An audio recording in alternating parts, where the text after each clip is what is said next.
Assalamualaikum warahmatullahi wabarakatuh. Salam sejahtera bagi kita semua. Yang terhormat kepada Profesor Insinyur Lukas Susanto, MS PhD, dan Ibu Dera Nurtiati MS, serta rekan-rekan yang berbahagia. Keras daun pada tanaman padi merupakan salah satu penyakit penting atau penyakit utama yang dapat menyerang tanaman padi. Nah, serangan penyakit ini disebabkan oleh bakteri berupa Xanthomonas frisaae yang dapat menyebabkan penurunan hasil dari produktivitas tanaman padi berkisar antara 30 sampai 40%. Berdasarkan permasalahan tersebut, maka diperlukan adanya suatu pengendalian yang tepat sasaran dan tepat guna sehingga dapat menunjang atau mendukung produktivitas padi agar tetap optimal. Nah, salah satu pengendalian yang efektif dilakukan untuk mengatasi permasalahan tersebut yaitu pengendalian hayati melalui pemanfaatan Bacillus subtilis. Berdasarkan penelitian yang telah dilakukan, diketahui bahwa efektivitas dari Bacillus subtilis ini teruji dapat mengendalikan hawar daun atau penyakit kresek pada tanaman padi. Nah, bagaimana sih efektivitas dari Bacillus subtilis ini sehingga bisa dimanfaatkan sebagai pengendalian hayati terhadap hawar daun atau penyakit kresek daun pada tanaman padi? Perkenalkan, saya Robi Aziz Arfianto dengan NIM A1D0220 akan berdiskusi dan membahas secara singkat terkait dengan aplikasi nanopartikel Bacillus subtilis sebagai pengendali hayati Xanthomonas frisaae pada tanaman padi. Diharapkan melalui pemaparan ini, teman-teman dapat mengetahui terkait dengan morfologi dan juga gejala dari Xanthomonas frisaae pada tanaman padi, mengidentifikasi karakteristik dari Bacillus subtilis sebagai agen pengendali hayati, serta mengetahui mekanisme aplikasi nanopartikel Bacillus subtilis terhadap pengendalian Xanthomonas frisaae pada tanaman padi. Oke, yang pertama akan dibahas terkait dengan Xanthomonas frisaae. Jadi, Xanthomonas frisaae ini termasuk ke dalam kineng bakteri.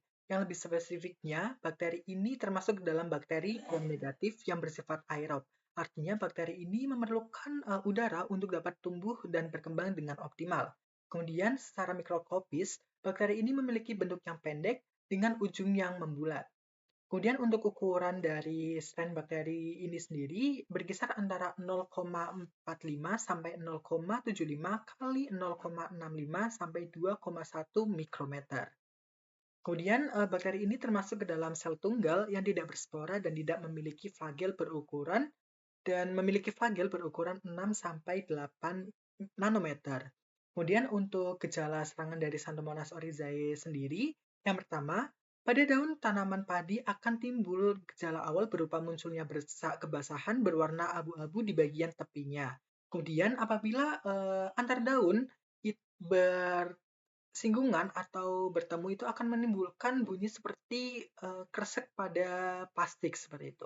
Kemudian untuk daun yang bergejala atau terserang dari patogen ini akan berubah menjadi kering dan berwarna putih keabu-abuan. Kemudian untuk serangan dari Xanthomonas frisaae ini dapat menyerang pada berbagai fase pertumbuhan tanaman padi sehingga seperti yang tadi sudah disinggung bahwa kerugian dari serangan patogen ini sendiri bisa mencapai 30-40%.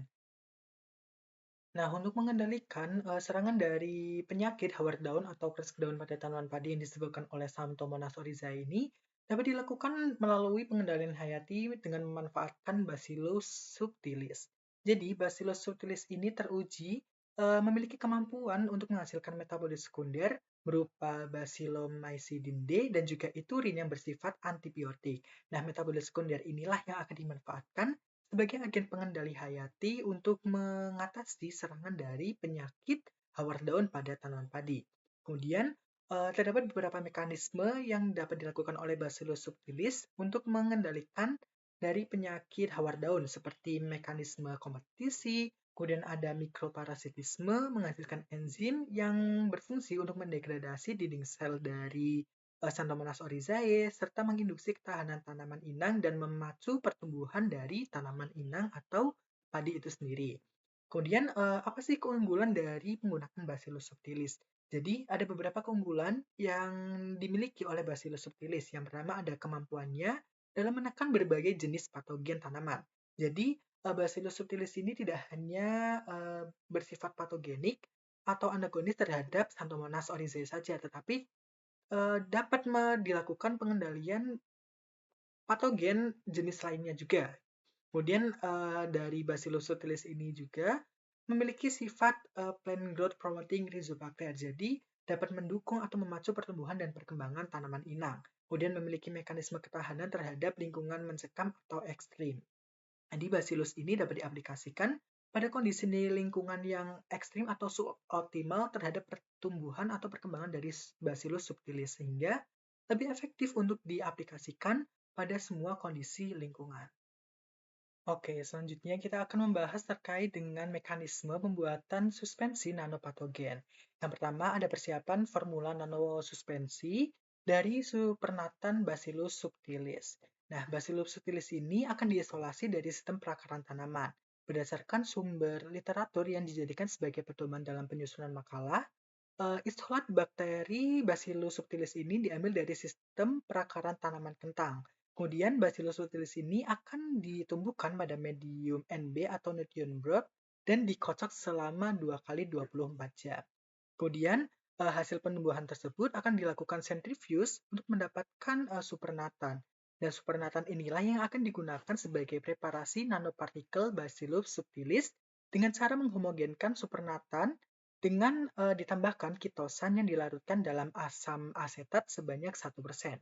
Kemudian, campuran homogen yang telah diperoleh akan ditambahkan larutan berupa tripolifosfat atau TPP sebanyak 0,1% sebanyak 10 mikroliter. Nah, proses homogenisasi ini setiap langkahnya itu membutuhkan waktu selama 20 detik. Selanjutnya, setelah dilakukan persiapan formula atau pembuatan larutan suspensi, maka akan dilakukan adanya pengujian zona hambat. Jadi untuk mengetahui efektivitas dari Bacillus subtilis ini akan dilakukan pengujian zona hambat dengan melakukan metode difusi. Jadi Xanthomonas oryzae yang telah ditumbuhkan itu akan ditumbuhkan kembali pada media NB yang dikocok selama 24 jam dengan kecepatan 150 rpm. Selanjutnya akan dilakukan inokulasi pada media YPGA atau Yeast Peptone Glucose agar dengan kepadatan inokulasi Xanthomonas oryzae-nya itu sekitar 108 CFU atau colony farming unit per mil. Untuk mengetahui adanya zona hambat, maka dilakukan adanya percobaan melalui penetesan larutan atau formula nanosuspensi pada selembar kertas saring dengan diameter 5 mm yang kemudian akan ditempatkan pada media YPGA pada 3 titik yang berbeda. Kemudian hasil zona hambatnya itu akan terlihat adanya zona bening di sekitar kertas saring. Kondisi tersebut menandakan bahwa formula nanosuspensi akan memberikan efek penghambatan terhadap pertumbuhan Xanthomonas oryzae. Nah, dari formula supernatan Bacillus subtilis ini menyatakan bahwa Bacillus subtilis terbukti dapat menekan pertumbuhan Xanthomonas oryzae sehingga formulasi nanosuspensi yang dihasilkan itu berpotensi dikembangkan sebagai pengendali hayati terhadap perkembangan Xanthomonas oryzae. Selanjutnya, setelah didapatkan adanya formulasi atau formula dari nanosuspensi Bacillus subtilis, maka akan diaplikasikan pada tanaman. Nah, untuk aplikasinya sendiri itu dapat dilakukan melalui benih, penyemprotan, maupun pada sistem perakaran tanaman.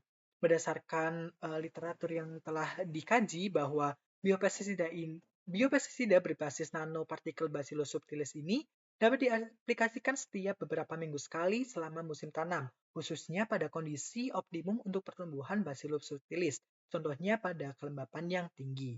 Untuk aplikasinya itu, pertama melalui benih, yaitu benihnya itu akan direndam, benih yang akan ditanam akan direndam pada larutan nanosuspensi Bacillus subtilis, kemudian akan ditanam.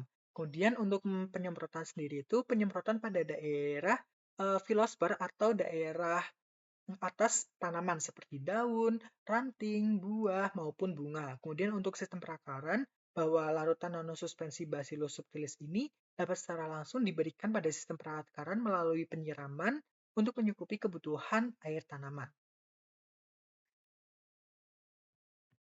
Oke, mungkin itu saja pembahasan terkait dengan aplikasi nanopartikel Bacillus subtilis untuk mengendalikan penyakit Xanthomonas oryzae pada tanaman padi. Berdasarkan pemaparan yang telah dilakukan, dapat disimpulkan bahwa Xanthomonas oryzae merupakan patogen penyebab penyakit hawar daun atau penyakit kresek pada tanaman padi. Untuk gejala infeksi dari patogen sendiri, yaitu munculnya bercak berwarna kuning atau adanya plot atau pola pada daun padi berwarna kuning, kemudian daunnya itu berwarna hijau keabu-abuan, sedikit menggulung hingga mengkering. Kemudian untuk Bacillus subtilis sendiri itu memiliki mekanisme antibiotik yang dapat dimanfaatkan sebagai agen pengendali hayati terhadap penyakit hawar daun yang disebabkan oleh Xanthomonas oryzae. Yang terakhir, mekanisme pengendalian hayati melalui Bacillus subtilis ini dapat dilakukan melalui formula nanopartikel sebagai biopestisida. Nah, teknologi nanopartikel ini terbukti lebih efisien untuk meningkatkan ketahanan bakteri dan kemampuan bakteri dalam mengendalikan patogen target. Oke, sekian pemaparan yang dapat saya sampaikan. Kurang lebihnya mohon maaf. Terima kasih. Wassalamualaikum warahmatullahi wabarakatuh.